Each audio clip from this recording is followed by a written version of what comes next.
Ko tau puhala ke whakahanghang mitaki, moi hako e tau whailoanga ke tau tangata o se he motu, ke mga hako a hoko mai e tau ngangau lalahi ke lea, ke he taham takawi, po ke kalamusia he taham takawi,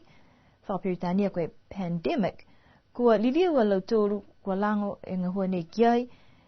ke whakatutala pihai whoki ni moi SPC, ke kise, moi whakalaulahi e tau whakamamaanga ke lātai, moi tau puhala uta whailoanga moi whailoanga.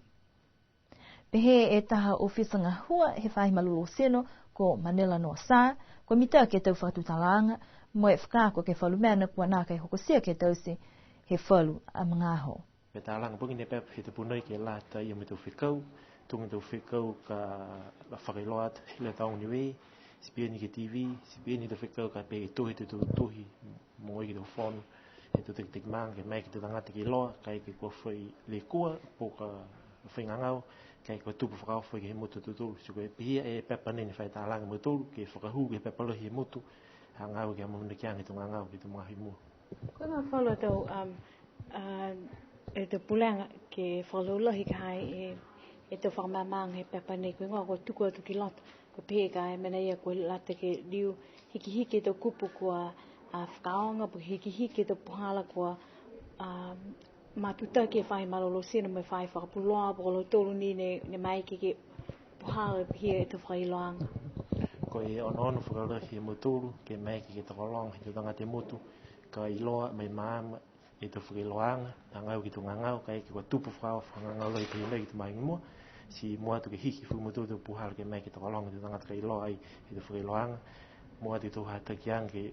pui tu sin halutu ke ua mua ngangau, ko e ono tu ki tu ke toka maori, ai mita ki lahi puhala muturu ni whai la whakangahua, ke uta i tu whikauna ki tu maanga, si mua tu whoki ni me tu tangata, me whai muitua ki a muturu tau whakaroanga. So wa hiki ni whai e wharu puhala, ke lari ki lalawhi tu whoki wharu puhala whou, mo e ono tu ki whakako, whoki ni tu tangata, ke mai ki halutu ki whakako tu whoki, e tau tangata ni toi, si mai ke lutu ki loa e tau whakamamanga, ko ke he ngoi ni e tau whakaroanga mutu, ka whakailoa atu ke i loa e tau tangata, tangau ki tau ngangau pihi nei tu mahi mua. So mnei nei au mana ke hiki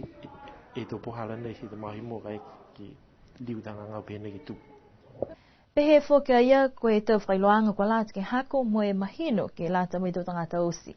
Tunga reka pe pai wa fitai dalang he ua ke tū de tau ka mori, ko hako mo i tui whuki wa mga hoki liu ke ono ti kei, se taha la whakaroanga whuki nei ni tau si mo tū ki tupanei, ke liu ke awali atu ke tamatakai whafu, ke hoko mai te tangata i lomatai, ke ono ti tau puhala ni whai uta ki tau whikau, he tau mahi mua te ke tau whawhihi vai e ni hai tanganga lohi ni tupula loing, ko ro kisi ki ai hanghang mitaki lohi tau puhala mo tū whaingahua, nei whai whakailoa ati tau whikau ki tu tangata, so e mamna ke la whakakang nei tu punei,